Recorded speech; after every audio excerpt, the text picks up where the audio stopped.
Hi, everyone. This is Evan Ortlieb, and we also have Aaliyah Henry. And we are going to be talking about Unit Three's topic, much to do about listening comprehension and how listening is relevant to elementary, middle, and high school classrooms. And so I wanted to start off the discussion today, the dialogic web chat, if you will, by asking Aaliyah a question. And my question to you is, why do you think children today, or adolescents even, might not listen as well as people in years past, let's say, 1, 2 generations ago? I was thinking about this question as it was brought up in the video we were listening to for the week. And I thought about how this generation and generations after us have a lot more stimulus that they are having to input now than before. Usually you got a lot of your information from verbal communication and listening, but now we're on our phones. We have more access to music, more access to information. There's constant videos are being sent. People are sending us things. There's a lot more stimuli being brought to us now than in past years. And so we tend to get a lot of our information through more than just listening. It's visual. There's a lot more to it. There's a lot of reading body language. So I think now there's a lot more ways to read people and to read a message, and students aren't used to just honing in on one of those skills. Right. I noticed the same thing. For example, I noticed it as one of my sort of weak points, if you will, over the years. Oftentimes, in years past, people would say, like, you're not listening to me, because as part of communication, you have to listen and speak proficiently. And sometimes, we cut people off and sort of assume that we know what they're going to be saying, those sorts of things. And also, like you said, I think with the advent of technology and how kids today have been brought up during that realm, that maybe their focal spans, they can just go to the next web link, they can go see a different app, they can just check out of whatever the context is immediately. Whereas in years past, it was all about oral traditions being told by story. It was about listening to the radio as a family. It was about those things that really focused on the aspect of listening comprehension and ensuring that that was a vital part of what was going on at the time. So, I give you high kudos for talking about technology, talking about how today might differ from in years past. Did you have any questions that came to your mind from the readings and the talks this week about listening comprehension for me? I think the question that I really thought about was, I know there's a lot of focus on how listening really helps with reading and helps with understanding. And because the way we speak and the way we write and the way we read are so very different, that oftentimes I hear a message and I'm focusing on one specific part of the message that may be more important. Like, I focused on how, you also thought about different stimuli, where another student might hear this and they might focus in on a different part of your message. I'm just really, really confused on how much emphasis is really put on listening.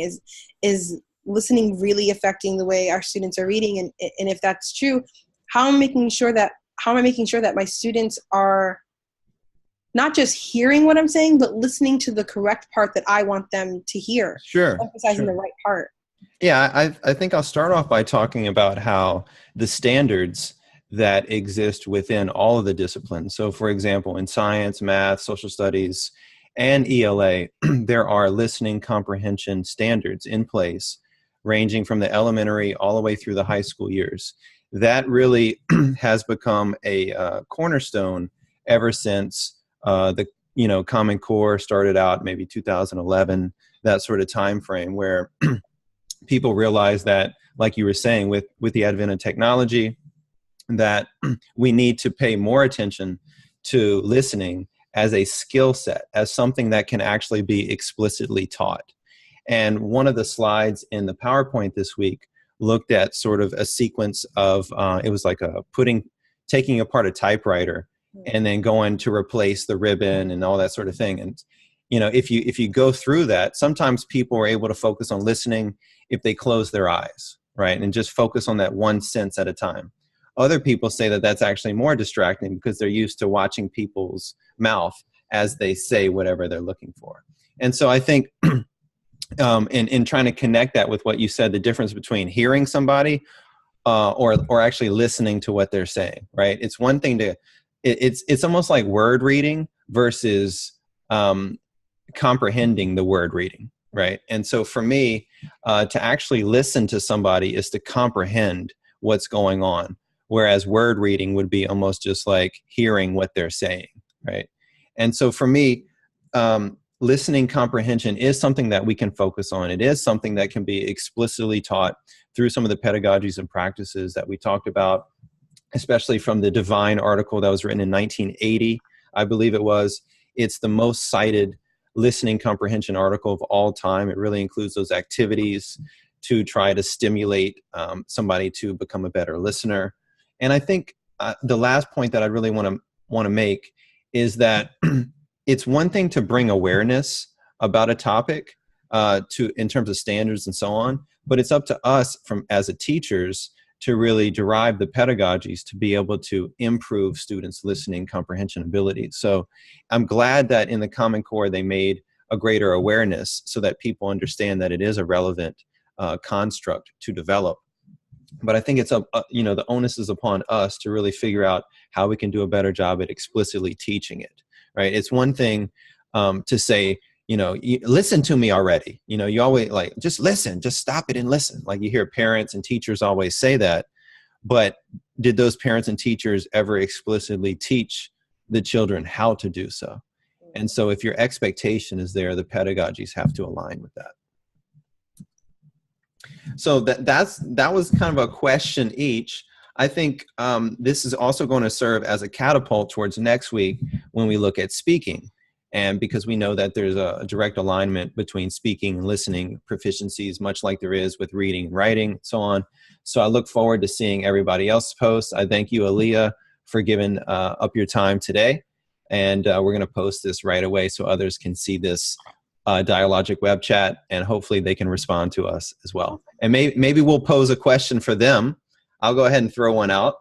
And that is, what might be some pedagogies that can be used, let's say in the secondary classroom, for explicit instruction for listening across different disciplines. So maybe what are one or two pedagogies that could apply for that? So if anybody has that answer, feel free to post and comment to this video. In the meantime, we wish you all the best. Have a great weekend, and we'll see you soon. Take care.